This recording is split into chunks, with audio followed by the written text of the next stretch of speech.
روزی 24 ایول سال روان در تپه و کوههای شهرک ادرسمان شهر گلستان دهها درخت و بوته‌ها سوختند. چند ساکنان محلی با فرستادن عکس و نوار به رادیو آزادی گفتند که بار اول چنین سوختار عظیم را می‌بینند و از پیامد آن نگرانند.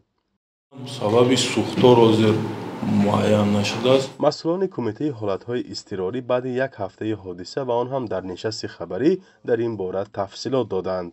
سفربر شدگی بودند بخشی ریاستی کمیته در شهر گلستان، بخشی ریاستی کمیته در ناحیه اشت به منطقه آفت طبیعی یعنی حالت فوق‌العاده سفربر شدند. سوختار خاموش کرده شدگی همقدر معلومات داریم که در نتیجه سوختار 2 هکتار و 77 سانتی یعنی درختان و علف‌های خودرو ضرر دیدگی. بسیار سوال خوب دادید. سردار سرریاست حفظ محیط زیست در ولایت سوخت میگوید در آن منطقه اساساً ارچه‌های زرافشانی و بوته‌های جنگلی سوخته نابود شدند و گرمای سخت یکی از سبب‌های اساسی سوختار دانسته می‌شود. سبب سر زدن سوختار اگر کدام سببش اگر تغییر گرمشوی هوا هم باشد ممکنه که سبب هم باشه. سوختار داخلدار به سر و کار دارند.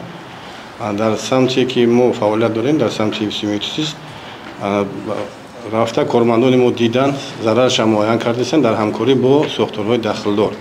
به حساب ما 100 بخ نیالای بسیار ساله و 13 از 150 بخ ارچه‌های زرافشانی به خیر گرفته شدند که سوخته و اینا باشند.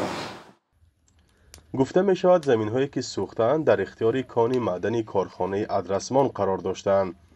این کارخانه تقریباً 15 سال باز از کار مانده. اخیراً سرمایه‌گذاران چین خواستند آن را از نو به کار اندازند. این شهرک با 16,000 اهالیش در دوری تقریباً 100 کیلومتر از مرکز ولایت سوخت جایگیر است. در نیمه اول سال روان در جنگل‌های 9 منطقه تاجیکستان 434 هکتار جنگل سوخته است. نه تنها گرمای شدید بلکه بی احتیاطی آدمان نیز از سبب‌های اساسی سوختن بیش از هزاران اعلام شده‌اند. فرزان محمدی، رادیو آزادی شهر گلستان.